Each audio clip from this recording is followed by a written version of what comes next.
guys, it's Dana and it's Tuesday, so it's time to talk about money. And today I wanted to share with you some tips for shopping for Christmas on a budget. Christmas comes every year, and hopefully you have been saving throughout the year to set up a Christmas fund, Christmas savings account, Christmas budget, right? So your budget is basically how much money you're going to spend, and you decide that amount of money before you go out and start shopping. Hopefully you have a list.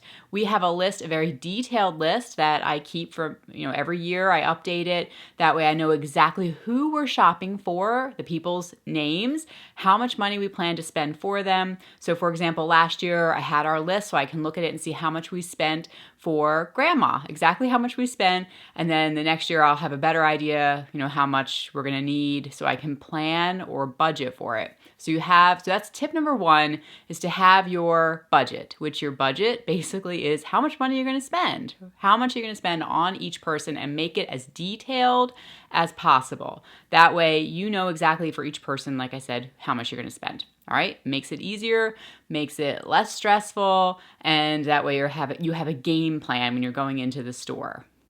To save on money, I recommend trying to buy combined gifts wherever you can. So I took our youngest daughter, who's 4, we went shopping for her to buy some things for her siblings and for her aunts and uncles, so the close ones. And so she bought a gift for her aunt and uncle, a combined gift, just one gift for both of them to give.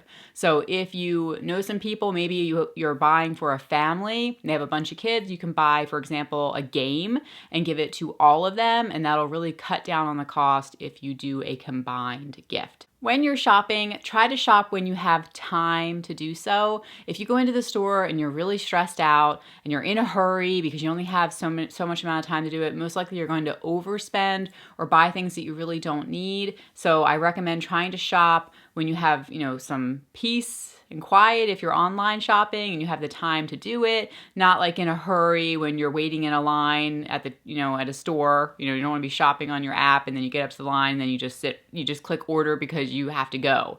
So you want to make sure you're doing it when you have time to really devote to it. And I recommend doing it by yourself if you can, because that way you won't have other people around, again, rushing you. If you're shopping with your children, that can be really hard because your kids are throwing things into the cart, making you overspend in areas that you would rather not be spending. Now, when I go shopping, what I do is I go into the store and I start shopping and I pick up things and put them in the cart, because if I don't put things in the cart, I won't pick up anything. All right, I just won't get anything. So I start shopping, and then when I think I'm done and I've gotten all the things, or things I like, things I think might be a good fit for the person I'm shopping for, then when I get everything done, I'm finished, then I pull over onto the side in the store, and you can do this online too, and I look at everything in my cart.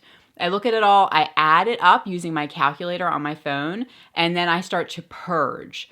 So shop and then purge. So a lot of times the items that I first put into my cart when I first got into the store or when I first started shopping online are items that I don't end up buying. I put them back because I realized I found something else better. So do the purge technique before you go and purchase to make sure that everything that you are buying is within your budget and it is items that you really want, or the best item that you think the person will want within your budget. So I always pull things out of my cart, and that helps a lot with sticking to the budget. So along those same lines is to stay on task. So when you are shopping, you don't want to forget why you're in the store in the first place, or who you're shopping for, or what your goal is.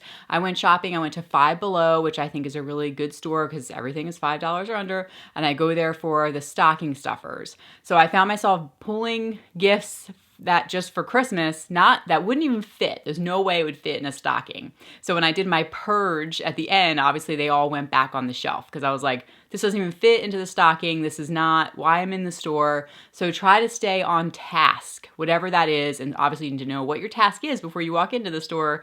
That way you can be clear and you don't run off course. When you're wrapping your gifts, try to wrap them all.